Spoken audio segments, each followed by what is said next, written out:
Le jour où j'ai tenu pour la première fois un fragment de masque de Sansingdui, j'ai compris que ce site n'avait pas été abandonné, mais terminé. Bonsoir, ici La Nuit raconte.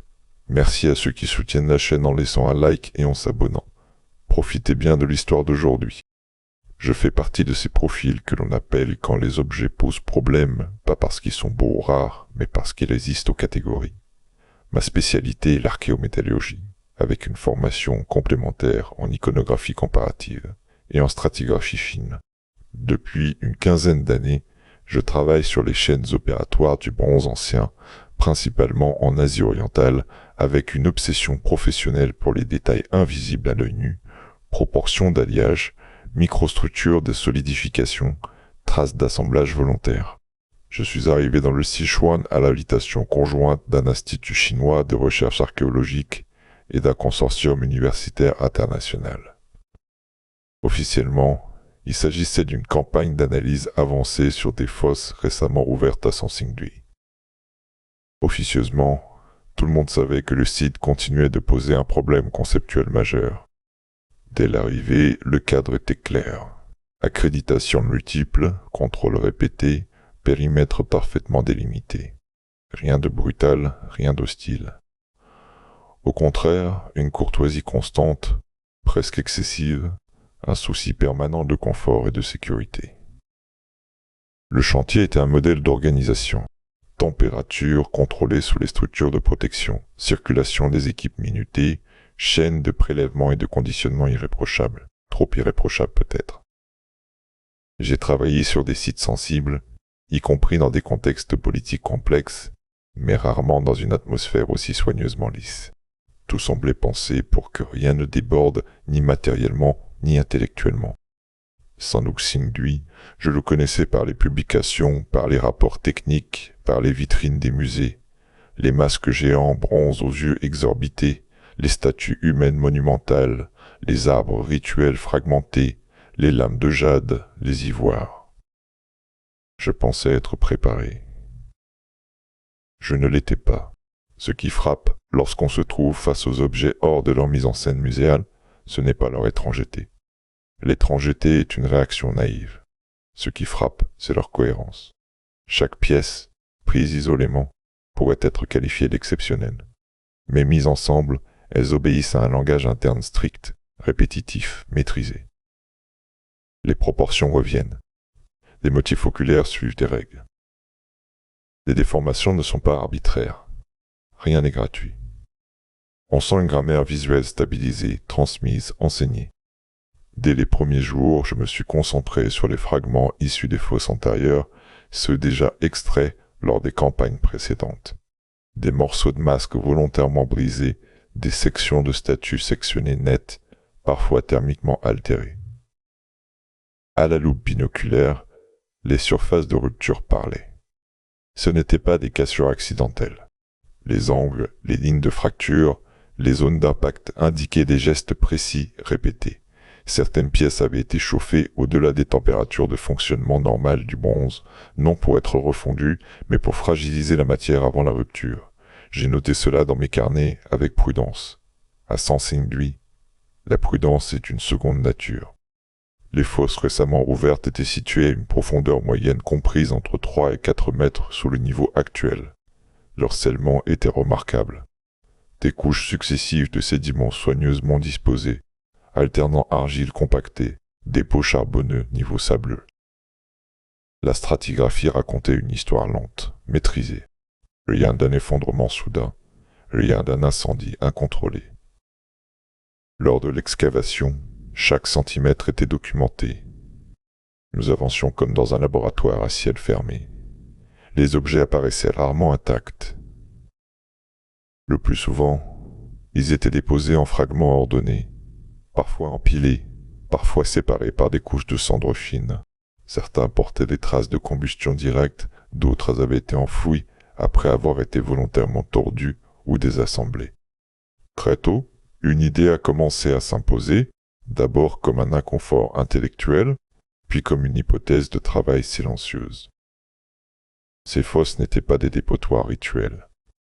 Elles n'étaient pas non plus des lieux de destruction frénétique. Elles ressemblaient à des actes de clôture, à des gestes finaux, comme si l'on avait méthodiquement neutralisé des objets devenus inutilisables non parce qu'ils étaient obsolètes, mais parce que leur fonction symbolique devait cesser. Mon travail consistait à analyser les alliages. Les bronzes de Sansinghui sont célèbres pour leur composition atypique, avec des teneurs en plomb parfois très élevées, bien supérieures aux standards champs contemporains. Ce que les chiffres bruts ne disent pas, c'est la régularité.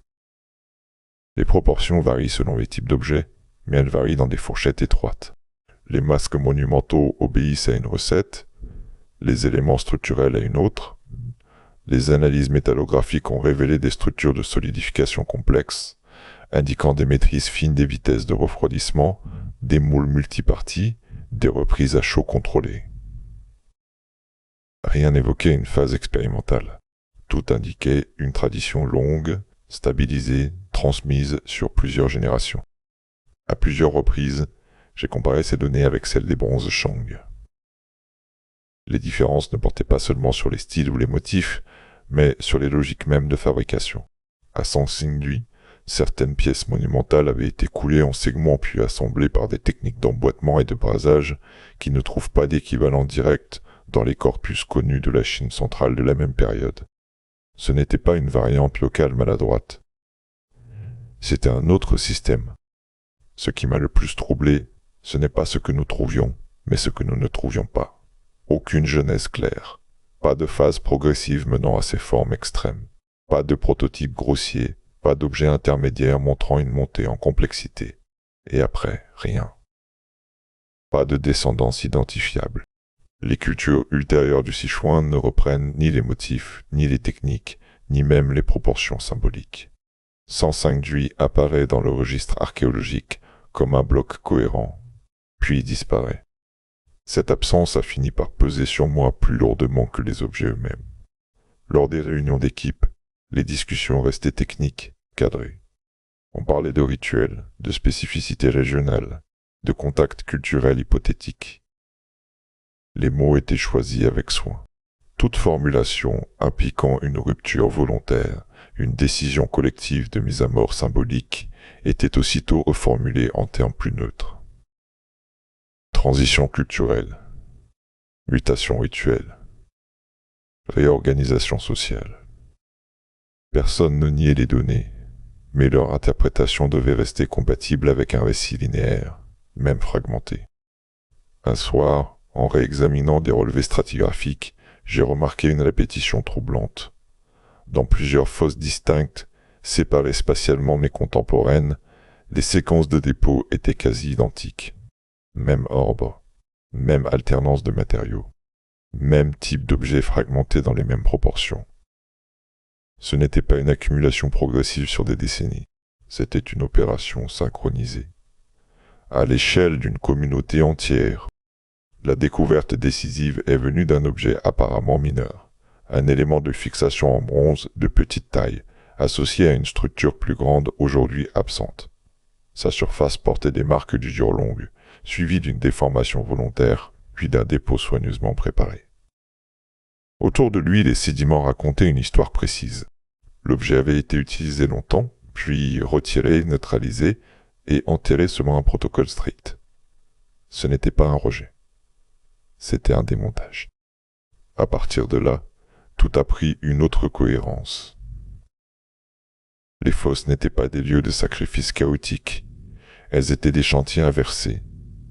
Des lieux où l'on défaisait ce qui avait été construit, non par manque, mais par choix. Une civilisation entière semblait avoir décidé de rendre inopérants ses propres symboles, de fragmenter ses représentations, d'enterrer ses savoir-faire sans les transmettre. Je n'ai jamais formulé cette hypothèse à voix haute dans un cadre officiel. Je n'en ai parlé qu'à demi-mot, dans des échanges privés, tard le soir, avec des collègues aussi troublés que moi. Les réponses étaient prudentes, souvent accompagnées de silence. Le problème n'était pas scientifique, il était anthropologique. Admettre qu'une société complexe ait pu choisir de se retirer volontairement de l'histoire visible, c'était ébranler l'idée d'une trajectoire humaine nécessairement cumulative. Lorsque j'ai quitté Sansinghui, Le site continuait de fonctionner avec la même précision clinique. Les publications à venir seraient solides, irréprochables, mais lisses. Elles parleraient de rituels, de spécificités culturelles, de mystères encore à élucider. Elles ne diraient pas ce que j'avais compris en tenant ce fragment de masque, lourd de plusieurs kilos, exhumé à exactement 3,72 mètres de profondeur, dans une couche scellée datée de la fin du IIe siècle avant notre ère. Je suis rentré en Europe avec l'impression persistante d'avoir laissé quelque chose d'inachevé derrière moi, non pas sur le terrain, mais dans ma propre compréhension. Les semaines qui ont suivi ont été occupées par le traitement des échantillons, les comparaisons, les relectures croisées de rapports anciens. À distance, Sensingui ne s'est pas estompé. Au contraire, libéré de la logistique du chantier et du cadre institutionnel immédiat, le site est devenu plus présent, plus insistant. Chaque donnée semblait désormais s'emboîter dans une architecture intellectuelle qui refusait les simplifications. Je me suis replongé dans les archives des premières fouilles, celles des années 1980, souvent citées mais rarement relues en détail. À l'époque déjà, les équipes avaient noté l'absence de structures d'habitat directement associées aux fosses. Des zones d'occupation existaient dans la région, bien sûr, mais rien qui corresponde clairement à une capitale monumentale au sens classique. Les objets les plus spectaculaires semblaient détachés de tout contexte urbain évident. Cela avait été interprété comme une lacune de la recherche, une zone encore à découvrir. Avec ce que nous savions désormais, cette absence prenait une autre valeur. Comme si les lieux du quotidien avaient été laissés se dissoudre, tandis que les lieux du symbolique avaient été activement neutralisés. J'ai aussi repris mes analyses métallurgiques avec un angle différent, non plus seulement en cherchant des comparaisons techniques, mais en tentant de reconstituer des chaînes décisionnelles. Produire un masque de plusieurs centaines de kilos, avec des alliages complexes et des moules élaborés, suppose une organisation sociale structurée, des spécialistes, des ressources, du temps. Détruire ce même masque de manière contrôlée suppose exactement la même chose. La destruction n'est pas l'inverse de la production. C'en est le miroir. À mesure que j'avançais, une notion revenait sans cesse, presque malgré moi, à la saturation symbolique. Dans d'autres contextes archéologiques, on observe des phénomènes de renouvellement, de réformes religieuses, de changements iconographiques. Ici, rien de tel. Les symboles ne sont pas remplacés, ils sont désactivés. Les yeux disproportionnés des masques, si souvent commentés, ne sont jamais réinterprétés dans des formes ultérieures. Ils disparaissent. Les proportions humaines stylisées, les corps élancés, les visages figés, tout s'arrête net. Comme si le langage visuel avait été jugé définitivement clos. Lors d'un colloque fermé, plusieurs mois après mon retour, Sensingui est apparu dans une discussion parallèle sur les modèles de complexité sociale. Le sujet officiel portait sur les trajectoires non linéaires des sociétés anciennes. Un intervenant a évoqué prudemment l'idée de culture ayant atteint des seuils d'organisation qu'elles n'ont pas cherché à dépasser. La salle est restée silencieuse plus longtemps que nécessaire. Personne n'a cité Sensingui explicitement. Ce n'était pas nécessaire. Nous savions tous. Les pressions, je les ai ressenties plus nettement à distance que sur place.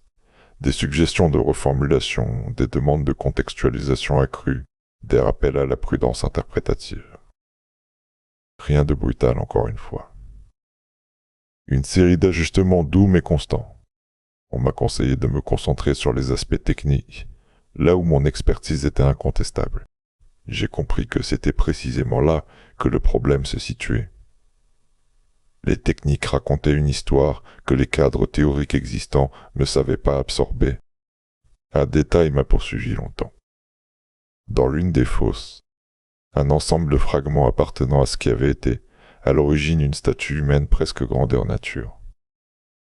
Les sections avaient été déposées dans un ordre précis, du bas vers le haut, comme si l'on avait suivi le geste inverse de l'assemblage initial.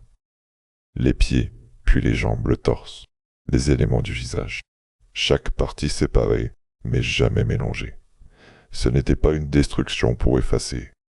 C'était une déconstruction pour conclure. À force de tourner autour de cette idée, j'ai cessé de chercher un événement externe déclencheur. Pas de catastrophe environnementale évidente, pas de guerre attestée, pas de remplacement brutal par une autre culture dominante. Rien. dans les données disponibles, n'impose l'idée d'une fin subie. Tout, au contraire, suggère une décision interne, progressive, mais coordonnée. Une décision qui a mobilisé des savoirs, des ressources, une volonté collective. Je ne prétends pas comprendre les raisons. Je n'ai accès qu'aux traces matérielles, et celles-ci ne parlent qu'en creux. Peut-être Sensingui a-t-elle atteint une forme de saturation sociale ou symbolique.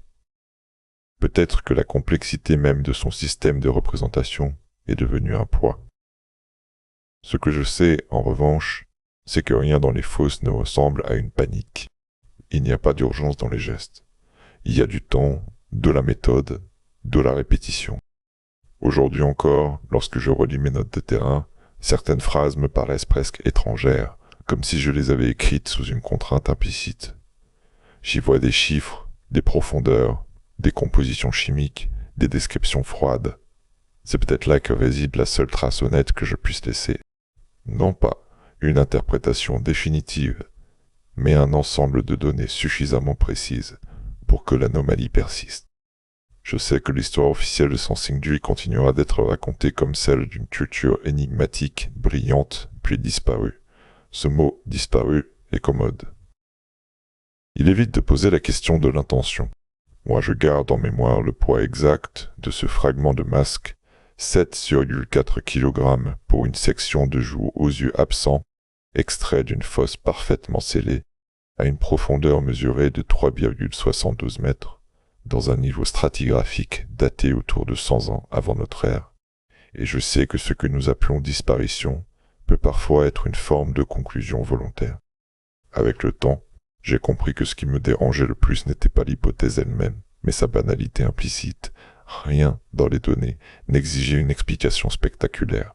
Aucun indice ne forçait la main vers l'effondrement brutal ou l'intervention extérieure. Sensingui ne criait pas. Sensingui se taisait. Et ce silence était structuré. En reprenant les relevés tridimensionnels des fosses, un élément a fini par s'imposer avec une évidence presque gênante. Les volumes excavés n'étaient pas optimisés pour le stockage. Ils étaient calibrés pour la visibilité lors du dépôt. Les parois n'étaient ni irrégulières ni laissées brutes. Elles avaient été reprises, nivelées, parfois même lissées. Cela n'a aucune utilité pratique à long terme, puisque ces fosses étaient destinées à être scellées. En revanche, cela a une utilité immédiate, permettre aux participants de voir, de comprendre ce qu'ils faisaient, de percevoir l'ordre du geste. On ne lisse pas une paroi pour la terre. On le fait pour les humains présents au moment de l'action. Cette observation m'a conduit à relire autrement la question des rituels. Dans la littérature, on associe souvent les dépôts rituels à des moments de crise, de transition, d'appel au divin. Or, rien à Sensingui n'indique une demande. Il n'y a pas de répétition compulsive, pas de surcharge votive croissante, pas d'accumulation chaotique. Il y a au contraire une économie du geste. Les objets déposés sont nombreux, mais ils ne sont pas redondants. Chaque catégorie est représentée, mais rarement au-delà de ce qui est nécessaire pour signifier sa présence. Comme si l'objectif n'était pas de convaincre une entité invisible, mais d'attester, devant soi-même, que tout avait été pris en compte. Je me suis alors intéressé à ce qui n'avait pas été enterré. Les analyses de sol aux abords immédiats du site montrent des zones de circulation, des traces d'activité, mais étonnamment peu de déchets domestiques associés à la période finale. Pas de surconsommation, pas de rupture brutale dans les chaînes alimentaires, pas de signe d'abandon précipité.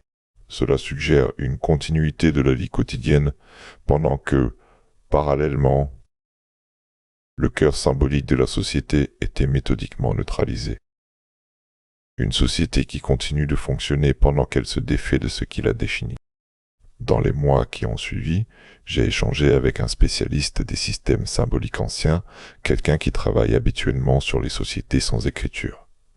Il m'a fait remarquer, presque incidemment, que la plupart des cultures que nous étudions sont connues précisément parce qu'elles ont laissé des traces que d'autres ont voulu récupérer, réutiliser, transformer. Les cultures qui détruisent volontairement leurs propres marqueurs, sans laisser d'héritiers directs, deviennent presque invisibles. Non parce qu'elles étaient faibles, mais parce qu'elles étaient complètes. Cette phrase m'a poursuivi. Complète. Sensingui donne cette impression troublante d'achèvement interne. Les objets ne montrent pas une recherche, mais une certitude. Les formes sont extrêmes parce qu'elles n'ont plus besoin d'évoluer. Les yeux disproportionnés, par exemple, ne cherchent pas à imiter ou à expérimenter. Ils sont la forme finale d'un concept arrivé à maturité. Lorsqu'un concept n'a plus de variation possible sans se trahir, il peut soit se fossiliser, soit disparaître. La Sensing Dui disparaît. Les dernières réunions auxquelles j'ai participé sur le sujet ont été brèves. Les programmes de recherche se sont recentrés sur des aspects circonscrits, datation plus fine, provenance des matières premières, modélisation des réseaux d'échange. Des travaux nécessaires, légitimes, mais la question globale, celle de la décision collective, a été progressivement reléguée hors du champ formulable, non par censure explicite, mais parce qu'elle ne débouchait sur aucune conclusion exploitable dans les cadres habituels. Une civilisation qui choisit de s'effacer ne produit ni récit de conquête, ni récit de résilience. Elle ne sert aucun modèle. Je n'ai pas quitté Sensing Dui avec un sentiment de peur. Ce serait trop simple. J'en suis parti avec un inconfort plus profond, plus durable. La certitude que notre manière de raconter l'histoire humaine repose sur un biais fondamental. Nous privilégions ce qui continue, ce qui se transforme, ce qui se transmet. Nous sommes mal armés pour penser ce qui se clôt volontairement. Or, Sensing Dui nous confronte à cette possibilité matérielle, mesurable, datable. Il m'arrive encore, lorsque je travaille sur d'autres sites, de comparer mentalement les stratigraphies. Ailleurs, les couches chevauchent, se contaminent, se répandent. À Sensing Dui, les couches finales sont nettes, propres, presque respectueuses. Rien ne les perturbe après leur scellement. Comme si, une fois le geste accompli, le lieu avait cessé d'être investi de sans actifs, qu'il est devenu archive. Je conserve toujours, dans un tiroir de mon bureau, la reproduction exacte en résine d'un petit fragment que j'ai modélisé sur place. Un morceau de bronze sans décor apparent, à peine identifiable sans contexte. Ce n'est pas l'objet qui compte, mais les données qui l'accompagnent, masse volumique mesurée à 8,6, alliage à forte teneur en plomb, surface altérée par une chauffe contrôlée, dépôt à 3,72 mètres sous le niveau actuel, dans une fosse dont la dernière couche de scellement a été datée par radiocarbone entre 130 et 140 avant notre ère. Ces chiffres suffisent. Ils ne racontent rien, et pourtant ils disent tout ce que je peux honnêtement transmettre. À mesure que les années passent, Sensing Dui cesse d'être un objet de recherche parmi d'autres pour devenir un point de référence silencieux. Je m'en rends compte dans des situations inattendues, lors de lectures qui n'ont en apparence aucun lien avec la Chine ancienne. Un article sur l'abandon planifié de certaines infrastructures contemporaines. Une discussion sur la fin volontaire de programmes scientifiques jugés trop structurants. Chaque fois, la même intuition revient, nous sous-estimons radicalement la capacité humaine à décider d'un arrêt. Dans le cadre académique, l'arrêt est presque toujours interprété comme un échec. Une civilisation cesse lorsqu'elle ne peut plus continuer. Or, Sensing Dui ne montre aucun signe d'incapacité. Les données environnementales ne suggèrent pas de stress majeur au moment des dépôts finaux. Les ressources métallifères étaient accessibles. Les réseaux d'échanges régionaux existaient. Rien n'impose une fin subie. Cela ne prouve pas une fin choisie, bien sûr, mais cela retire les explications les plus commodes. J'ai longtemps hésité à revenir sur le site. Les invitations ont continué, ponctuelles, toujours formulées avec la même politesse distante. J'ai décliné. Non par crainte, mais parce que je savais que je n'y trouverais rien de fondamentalement nouveau. Sensing Dui ne se révèle pas par accumulation. Il se révèle par répétition. Chaque nouvelle fosse confirme la même logique, avec des variantes mineures. C'est précisément cette stabilité finale qui rend le site si difficile à intégrer dans nos récits. Un point, toutefois, continue de m'occuper l'esprit. Il concerne la temporalité du geste. Les datations, achaînées au fil des campagnes, montrent que les fosses ne sont pas le produit d'un événement unique. Elles s'échelonnent sur plusieurs décennies, peut-être davantage. Cela exclut l'hypothèse d'une décision instantanée, prise sous la contrainte d'une crise immédiate. Ce que nous observons ressemble davantage à un processus planifié à long terme, suffisamment stable pour être transmis d'une génération à l'autre. Les individus ont commencé à démonter ce que leurs enfants ont continué de démonter, dans le respect d'un protocole déjà établi. Cela implique une forme de consensus social rare. Détruire des symboles centraux n'est jamais un geste neutre. Il suppose une adhésion, ou du moins une acceptation collective. Les fosses de 105 d'Huy ne portent aucune trace de résistance matérielle. Aucun objet n'a été dissimulé à l'écart. Aucun ensemble ne semble avoir échappé au processus. Si dissension il y a eu, elle ne s'est pas traduite dans le registre matériel que nous pouvons observer. Tout s'est passé comme si la décision avait été partagée, intégrée, normalisée.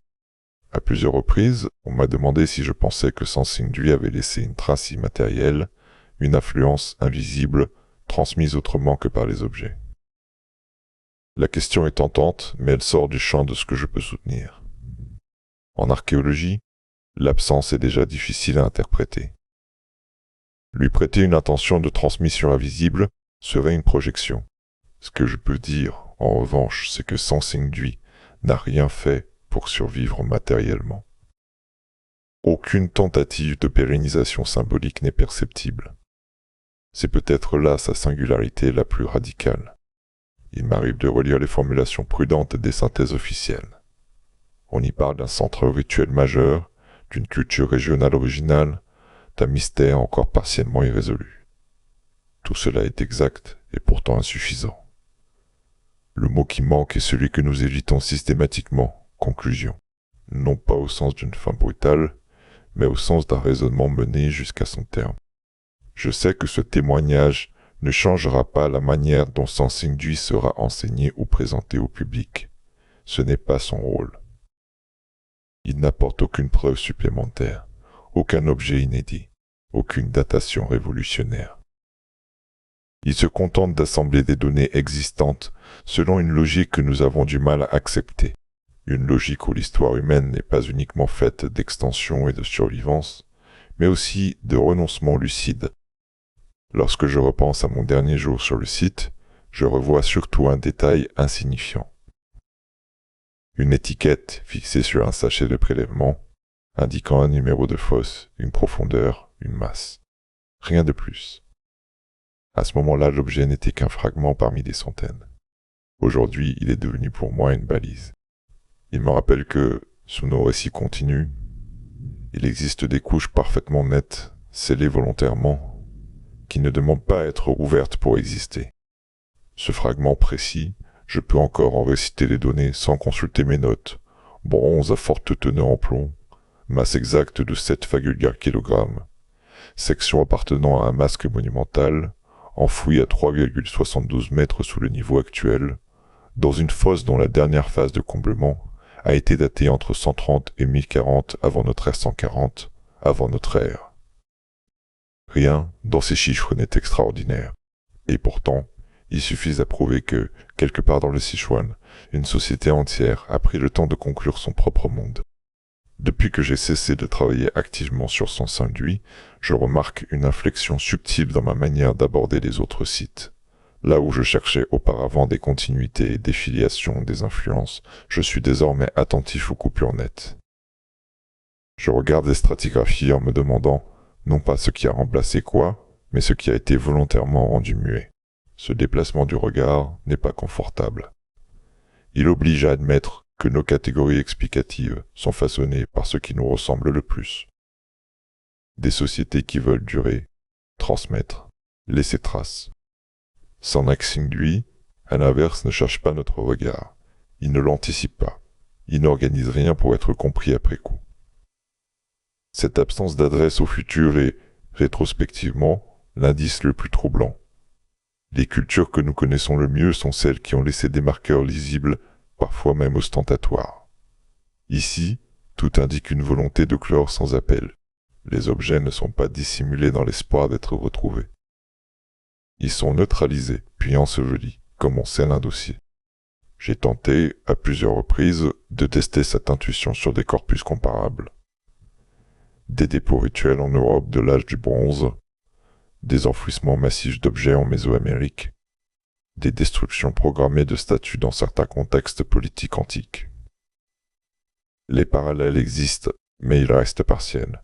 Ailleurs, la destruction ouvre sur autre chose. Une réforme, une reprise, un déplacement du centre symbolique. À 105 d'Huy, il n'y a pas de déplacement visible. Le centre est démonté et rien ne prend sa place. Un élément renforce cette impression de clôture méthodique, l'absence de recyclage. Dans une économie du bronze, le métal est une ressource précieuse. Le refondre est un geste logique, presque automatique. Or, à 105 d'Huy, on ne refond pas. On brise, on chauffe parfois jusqu'à fragiliser, mais on ne remet pas en circulation. C'est un choix coûteux. Il suppose que la valeur symbolique négative de la continuité dépasse la valeur matérielle du métal. Peu de sociétés peuvent se permettre un tel geste sans contrainte majeure. Cela implique une capacité organisationnelle intacte jusqu'au bout. J'ai souvent pensé à ceux qui ont exécuté ces gestes. Pas aux figures idéalisées que l'iconographie nous donne à voir, mais aux artisans, aux porteurs, aux superviseurs. Des individus formés à produire ces objets et qui un jour ont appris à les défaire. Ce savoir inverse n'est pas improvisé. Il se transmet. Il s'enseigne. Les marques de coupe, les zones de chauffe, les points de rupture privilégiés indiquent une connaissance intime de la matière. Détruire proprement un objet complexe demande autant d'expertise que le fabriquer. Dans les échanges informels, certains collègues ont évoqué l'idée d'un déplacement vers un autre registre, non matériel. J'ai toujours écarté cette hypothèse, non par scepticisme, mais par méthode. Rien, dans les données, ne permet d'affirmer une survie sous une autre forme. Ce que nous pouvons affirmer, en revanche, c'est une cessation volontaire de la visibilité matérielle. Et cette affirmation, déjà, est lourde de conséquences. Elle suffit à fissurer l'idée d'une histoire humaine orientée exclusivement vers l'accumulation. Les institutions n'aiment pas les fissures conceptuelles. Elles préfèrent les zones floues, les mystères ouverts, les questions en suspense. 105 d'Huy est souvent présenté comme un mystère. C'est une manière élégante d'éviter la conclusion la plus simple et la plus dérangeante. Certaines sociétés n'ont pas voulu continuer à se représenter elles-mêmes, non pas parce qu'elles ne le pouvaient plus, mais parce qu'elles ont estimé que le cycle était complet. Je n'ai jamais cherché à publier cette lecture comme une thèse. Elle ne se prête pas au format académique habituel. Elle ne se démontre pas par une équation ou une datation supplémentaire. Elle se déduit par l'accumulation patiente d'indices négatifs, par la cohérence obstinée de ce qui manque. Dans notre discipline, ce type de raisonnement est toléré tant qu'il reste en marge, tant qu'il ne prétend pas structurer le récit principal.